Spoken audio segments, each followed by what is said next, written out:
Bonsoir à toutes et à tous, eh bien oui, c'est Magie Jazzy, hein, c'est samedi soir sur YouTube, on y va. Alors on continue notre série sur cet opuscule de Didier Lorini, L'Escarboucle. Cette fois-ci c'est tiré du numéro 18, donc ça date de septembre 2005 quand même, et le titre du tour s'appelle Royal Twist, c'est de Didier Dupré. Didier Dupré s'était inspiré de Maxi Twisto de Nick Trost. Voilà, donc si vous faites des recherches, vous retrouverez peut-être. Un effet divertissant, sympa, avec lequel je vous raconte une petite histoire, voilà, rigolote quoi. Au niveau des promos de chez CC Magic, CC Édition, n'hésitez pas à aller faire un tour, je vous mets des liens dans la description, c'est les promos, il y a plein de choses, donc voilà, et notamment manuel de close-up, je reviendrai dessus aussi à la rentrée parce qu'il y a plein de choses à voir. Gui et jeu. Ce soir nous présente le Miroir Magique. Alors c'est un jeu de Didier Jacobet que je salue. Voilà, c'est lui qui a fait le jeu La Bête. Et cette année au Festival de Saint-Palais, eh bien, on a refait une vidéo pour un nouveau jeu qui sort. Je vous en parle pas plus parce que je sais pas s'il veut que j'en parle, mais j'en parlerai sûrement dans les prochaines vidéos. Bref, en tout cas Didier Jacobet, quelqu'un que je salue et qui est fort sympathique et très créatif. C'est un jeu qui se joue à partir de 6 ans et plus. Les parties durent en moyenne 20 minutes et ça se joue de 2 à 4 joueurs. Les plus du jeu. C'est un jeu de draft de cartes en fait pour les petits dès 6 ans. À son tour, le joueur en fait va choisir une carte parmi les 3 visibles, en défausser une et surtout en donner une à un adversaire qui va pouvoir soit l'accepter, soit la défausser. Et puis enfin, eh bien, on va se surprendre à construire en fait son petit manoir en 9 cartes, d'accord, en essayant de collectionner de beaux grimoires, des baguettes magiques et des potions de toutes sortes. Si vous voulez en savoir plus, eh bien, il y a une vidéo dans la description, sinon www.guietjeux.fr, les boutiques, et puis la nouvelle à Agde, n'hésitez pas à aller les voir.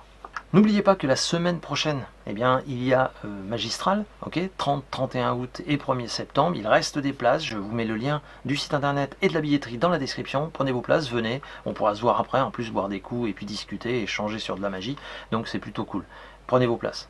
Bon, je ne vous en dis pas plus, je vous laisse avec Royal Twist de Didier Dupré, en vous souhaitant bien sûr à toutes et à tous un très bon visionnage, un très bon samedi soir, et je vous dis bien évidemment à la semaine prochaine. Ciao. Alors c'est une histoire que je vais vous raconter. Celle de Bugsy Siegel en fait. Alors c'est une histoire, peut-être une légende, hein, je ne sais pas, mais bon en tout cas voilà.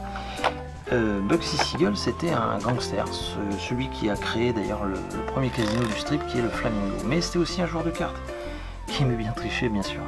Et il expliquait que à ses adversaires, les cartes maîtresses en fait sont les as en principe. Alors les adversaires disaient ah ouais, bien sûr, ouais, ce sont les as, d'accord. Et ils disaient les autres cartes on s'en fiche mais complètement. Ils disaient regardez, on a l'as de pique, d'accord. Là, voilà, je vous montre. Ils disaient on a aussi l'as de cœur, ok, tac. L'as de carreau, bien sûr, ok, tac. Et puis bien évidemment l'as de trèfle, ok, tac, bien. Et il disait en fait, avec l'as de pique, on peut créer des illusions en fait aux yeux des adversaires. Et il est énorme l'as de pique. Si on regarde par rapport aux autres, je le mets côte à côte, on va le mettre dans le bon sens, je le remets à l'endroit. On peut créer des illusions d'optique simplement juste en faisant un twist comme ça. Et bien là, on a tout simplement un as qui se retourne. Si vous faites un claquement de doigts, et bien là c'est un deuxième as qui se retourne, d'accord. Vous faites un twist et un claquement de doigts et là un troisième as, puis enfin si vous faites une passe magique, et bien là tous les as se retournent. Et il expliquait tout ça grâce à une carte, l'as de pique. L'as de pique, messieurs dames, mais vraiment magique. Si on regarde bien, on a ici l'as de pique, d'accord. Mais en fait, le poker, il disait, moi quand je joue, c'est avec 5 cartes. Et systématiquement, vous ne pouvez pas me battre parce que je me retrouve, bien sûr, toujours avec la Ken Flush en royal. Voilà, ne jouez jamais avec Bugsy Siegel, bien sûr.